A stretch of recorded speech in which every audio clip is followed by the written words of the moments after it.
اچھا تندرست بندہ فٹنس کے لیے بھاگ دوڑ کر رہا, چھلانگے لگا رہا, اسے کیا ہے, اسے اس لیے کہیں بیمار نہ ہو جائے.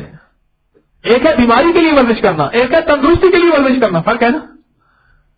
تو بھائی اگر آپ صحت مند ہیں تو پھر بھی فکر مند رہیں کہیں مریض نہ ہو جائے. ہر وقت نظر جو ہے دل پہ رہے. یہ انسان کچھ ہی عرصے کے بعد اللہ پاک کی محبت کی تجلیات کو محسوس کرنا شروع کر دے گا. کچھ ہی عرصے کے بعد اس کی نظر دل پہ رہے. جس کی نظر دل پہ رہے گی ہر وقت, اب وقت کون سا ہے اور میرا اللہ مجھ سے کیا چاہتا ہے, بس ختم.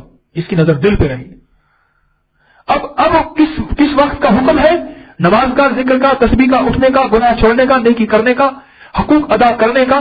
اب کس چیز کا اب موقع ہے, یہ اس وقت کا ذکر ہے. یوں کہا حال کے امر کو پہچاننا اسی وقت کا ذکر ہوتا ہے. حال کے امر کو پہچاننا, اس وقت اس حال میں میرے لیے میرے اللہ کا کیا حکم ہے, یہ ہے حال کا امر. امر کہتے ہیں حکم کو. اس وقت میں اللہ جل شانہ کا میرے لیے کیا حکم ہے, حال کے امر کو پہچاننا اس وقت کا کیا ہے, اس وقت کا ذکر ہے. اب جو حال کے امر کو پہچان کے چل رہا وہ ہر وقت ذکر میں ہے, وہ ہر وقت ذکر میں ہے. ایک یہودی نے سنا کہ مسلمان جو ہے جب بیت الخلاء میں جاتے ہیں, بیت الخلاء کی حالت میں ہوتے ہیں, بیت الخلاء تو ایسے بنے ہوئے جنگل میں جانا ہوتا تھا, تو وہ بھی اس وقت کہتے ہیں ہم اس وقت بھی ذکر کی حالت میں ہوتے ہیں. کہتے یہ کیسے ہوگا, یہ کیسے ممکن ہے کہ اس وقت بھی ذکر کی حالت میں ہو, یہ جو بندہ بیت الخلاء میں جائے اس وقت بھی ذکر کی حالت میں ہو. یہ یہودی نے سوچا یہ کیسے ممکن ہے. مسلمانوں سے پوچھا کیسے. اس نے کہا بات یہ ہے کہ ہم حضور صلی اللہ علیہ وسلم کے طریقے کے مطابق داخل ہوتے ہیں, طریقے کے مطابق بیٹھتے ہیں, وہاں آپ کے طریقے کے مطابق جو ہے اپنی حاجت کو جو ہے پورا کرتے ہیں اور طریقے کے مطابق نکلتے ہیں. یہ ہمارا حال کے عمل کو پہچاننا ہمارا ذکر نہ ہوا تو کیا ہوا. آج کے بعد اپنے دل پہ ایک نظر رکھیں کہ میرے دل کے اندر بھوک کس چیز کی ہے, کس چیز کی بھوک ہے. اگر ایسا نہ کیا نا تو ایک گھاٹے کا سودا کر جائیں گے. آنے والی نسلوں کے لیے سب کچھ بنا کے خود خالی ہاتھ چلے جائیں گے. اس سے بڑا بھی دیوانہ کوئی ہے. آنے والی نسلوں کے لیے, ان لوگوں کے لیے جو بعد میں کہتے ہیں باپ نے ہم پہ چھوڑا کیا. میں نے خود سنا ایک صاحب مجسٹریٹ ریٹائر ہوئے, ان کا بیٹا ان کے سامنے کہہ رہا تھا کہ مجھے ہر چیز امپورٹڈ چاہیے. تو نے لاکھوں میں رشوت کیوں نہ لی, ہزاروں میں کیوں لی, تو نے لاکھوں میں رشوت کیوں نہ لی. اولاد کے لیے حرام حلال جائز ناجائز اکٹھا کرتے کرتے ان کے لیے بنا کے چلے گئے, اپنے لیے کیا لے کے چلے گئے. اس سے بڑا کوئی دیوانہ ہوگا, اس سے بڑا کوئی بھولا بندہ ہوگا, جھلا بندہ ہوگا, دیوانہ کوئی ہوگا. آپ حضرات کی خدمت میں جو درخواست کر رہا ہوں وہ یہ درخواست کر رہا ہوں کہ اپنے اوپر یہ نظر رکھیں, اپنے اوپر یہ نظر رکھیں, ہر پل اپنے دل پہ نظر رکھیں. آج میرے دل نے کتنا ذکر کیا, اچھا نہیں کیا. دل نے میرے ذکر کو کتنا چاہا, اچھا چلو ایک اور چیز بھی نظر رکھ لیں.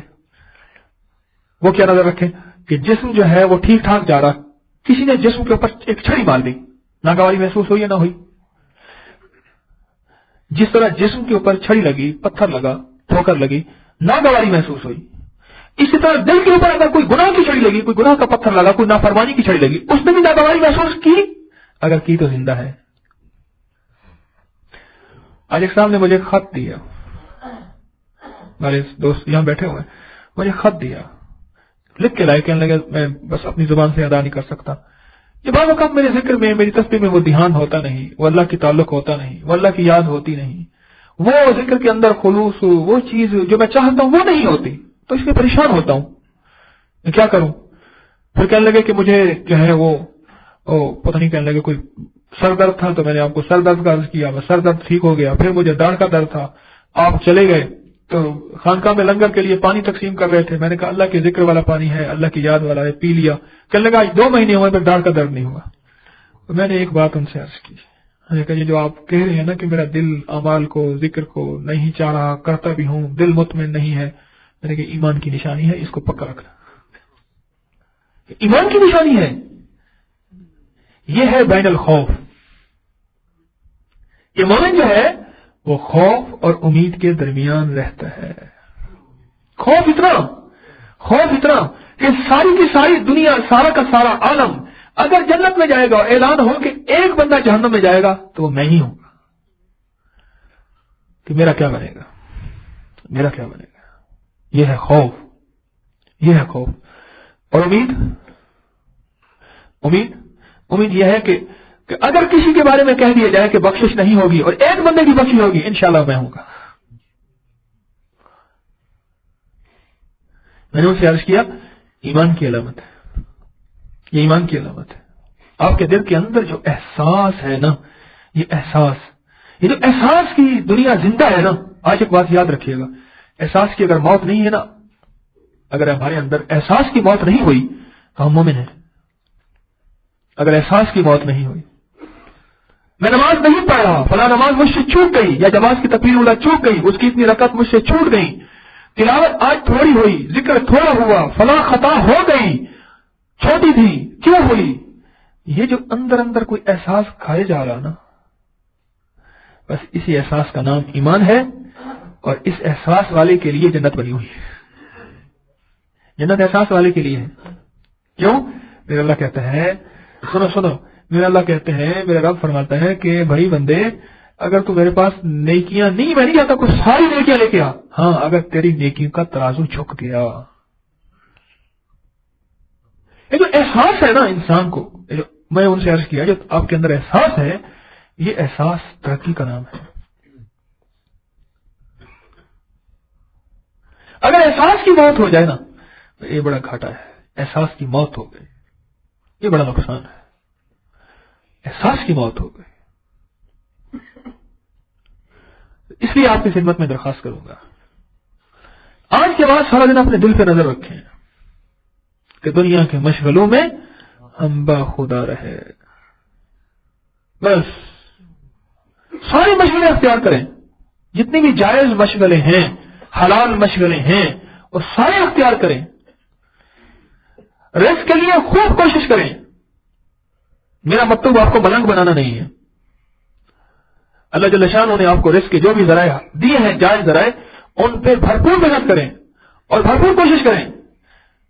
لیکن ایک دل کے اندر کی دنیا میں یہ احساس رکھیں کہ آج میرا دل اللہ کی یاد میں کتنا متوجہ ہے، اب کتنا ہوگا. ہر وقت دل اللہ کی ذات کی طرف لگا رہے. مولا علی قاری رحمۃ اللہ علیہ نے شرح مرقات میں ایک حوالہ میں نے پڑھا، اس میں لکھا ہے کہ ایک بندہ تھا کہ وہ کعبہ کے گلاف سے لپٹ کے خوب رو رہا تھا. کہنے لگے میں نے ان کے دل کی طرف توجہ کی، اس کا دل واصل باللہ نہیں تھا، اللہ کی یاد، اللہ کے ساتھ ملا ہوا نہیں تھا، بس اس کی آنکھیں رو رہی تھی، دل نہیں رو رہا تھا، اور دل میں اللہ تھا ہی نہیں. اور کہنے لگے میں مینا میں گیا تو وہاں ایک بندہ کپڑا بیچ رہا تھا. پہلے دور میں حج میں لوگ مینا میں بڑی بازاریں لگتی تھی، تو وہ کپڑا بیچ رہا تھا، اور کپڑا بیچ رہا تھا اور لوگوں سے پیسے لے رہا تھا، اور لیکن اس کے دل پہ میری جو نظر ڈالی، کہنے لگے اس کے دل کو واصل باللہ پایا. اس کا دل اللہ کے ساتھ ایسا جڑا ہوا تھا کہ جیسے کہ وہ حالت نماز میں ہے.